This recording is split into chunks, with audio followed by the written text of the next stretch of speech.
Hello everyone, my name is Cam and welcome to another RAMShard Minecraft plugin tutorial. Before we get started, be sure to drop a like and subscribe for more tutorials. Plugins are a useful tool for your Minecraft server. They allow you to add many different cool features and customizations such as ranks, game modes, and rules. Today, we will be going over a plugin called the SimpleLobbyCore. This plugin adds a bunch of cool features for your Minecraft server hub. Starting out, make sure you install the plugin first. If you don't know how, look to the top right for the icon on how to install plugins.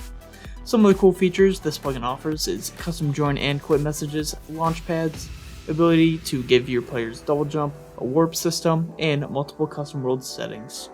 To customize these features, head to the config files. To get there, go to your server, click on the files drop-down tab, and click config files. You're looking for the file called SimpleLobbyCore config.yml. This will pull up a list of configurations that you can change. To turn something on or off, use true for on and false for off. For example, I don't want the message of the day to be activated, so I will change true to false.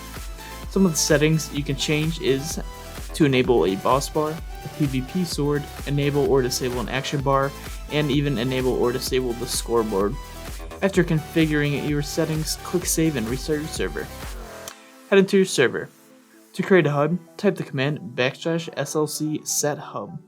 You can also create warps by typing the command \SLC set warp and the warp name.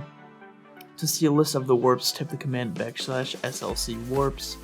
And to create a launchpad, type the command \SLC create pad. And that is what this plugin has to offer. If you have any more questions, we will leave the plugin page in the description. That is how you can incorporate the SimpleLobbyCore plugin on your Minecraft server. Thanks for watching.